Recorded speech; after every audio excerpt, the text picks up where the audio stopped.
Hello, everyone.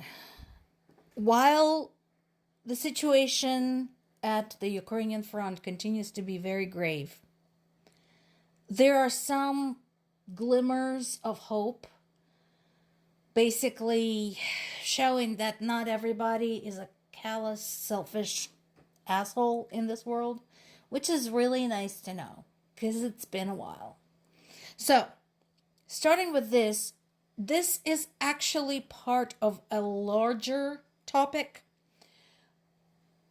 There have been multiple polls in general, not just dealing with the war in Ukraine, but in terms of people's opinions about Trump's policies. All of them.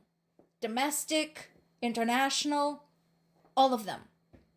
And the consensus is those policies are extremely unpopular. So this is just one of them.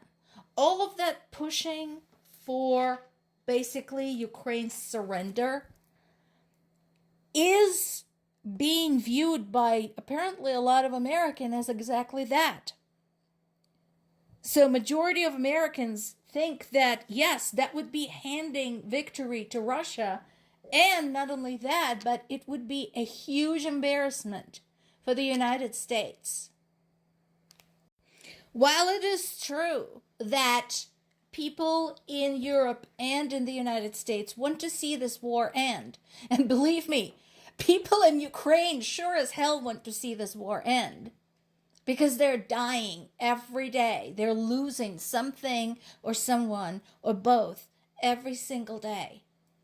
But the agreement is it should not be at any cost. It should not be at the cost of rewarding a former KGB agent who decided to rebuild the Russian Empire. So for me personally, after all of the insults, death threats, people telling me I should unalive myself, as I continue to cover this war, this is a sign of hope.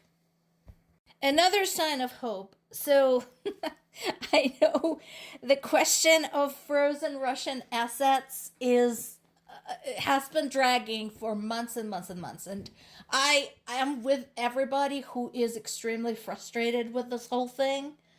I'm absolutely with you. Like, what is so complicated? How else can you punish a country invading another country? How better can you punish them than take their own money and use it to help the survivor? Should be a no-brainer. But basically, EU leaders are having another conversation about this.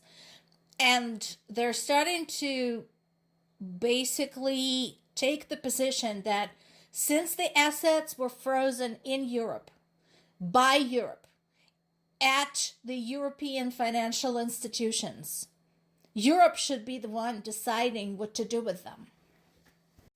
So the point that they're making is, United States, if you have some Russian assets, saved up somewhere, that's up to you. It's up to you what to do with them. If you have Russian assets frozen at your financial institutions, at your banks, you figure out how to handle them. But these were frozen by us, tracked down by us. We are holding on to them, and so we're going to decide without your intervention what to do with them. And again, I think it is a step in the right direction. Ever since the start of this war, I have been saying that nobody in the world outside of the US can afford to live from one US election to another. Heck, US itself can no longer afford to live from one election to another. I can't tell you how exhausting it is to basically know that for all intents and purposes, here in the United States, we have no freedoms because our freedoms solely depend on who is at the White House. Because all of our safeguards have broken down under this administration. We're holding on. We haven't given up. But that is, the message is very clear. So, US has become an extremely unreliable ally. So, this is a sign that in Europe they understand that and are going to act accordingly. And I hope that happens soon. Because $245 billion is a very nice chunk of cash. In addition, Ukrainian, British, and Estonian officials have issued a joint series of statements basically telling Putin to stop wasting everybody's time. And it's about time somebody said that. This is what a lot of us are thinking. Nobody believes in Putin's statements about wanting peace, because you can't say that you want peace while you're holding on to 19,000 kidnapped children, while you continue shelling civilians, and while you're basically saying either give us what we want or we will take it by force. Trump continues to pretend like he's relevant in this case, and kind of, I love this, what they said in The Guardian. Trump continues to loosely preside over the attempts to strike a peace deal. Loosely preside. That's good. But again, the way things stand, Trump and his so-called envoys, these so-called negotiations, are not relevant anymore. As long as they continue basically oscillating between being mad at Putin and then Putin makes a phone call and they love Putin, they are useless in all of this. And again, we hear statements like reasonably good, something pretty well worked out. We are back to the whole concept of an idea. There is nothing reasonably good. There is nothing worked out. There are no specifics. And yeah, here we go. Compromises have not yet been found. Well, it has everything to do with the fact that compromise is impossible in this situation. Ukraine's security forces continue attacking military objects in the occupied Crimea and in the Black Sea. There's also recent strikes against the oil depot in Tambov region. Once again, let's hit them where it hurts in their oil industry. So that is important. Also, Russian forces have been pushed back to the northern outskirts of Kupiansk in Kharkiv region. And again, folks, like Pokrovsk, like Hulaypole in Zaporizhia region, Kupiansk is another one that keeps popping up in the news because these idiots have been trying to take it for how long now? And they're still failing.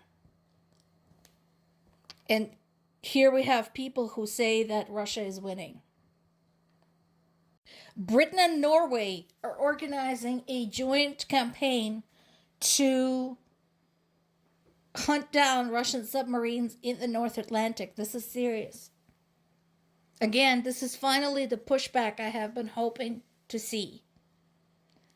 As I've already said, the European Commission is moving ahead with the Russian frozen assets. We talked about that. The UN had issued a demand to Russia to immediately return the Ukrainian children who were forcibly transferred to Russia. Again, not sure what's going to happen, what it's going to achieve, considering, again, Russia is still not only the member of the UN, but the member of the coveted UN Security Council. So, but at least they put themselves on record. That's something. This is interesting. Australia and New Zealand have joined NATO. This is non-NATO countries who are planning to contribute to a fund to help with military aid to Ukraine. In addition, Australia had sanctioned more Shadow Fleet ships, 45 of them, once again to hit Russia in its oil industry. More to come.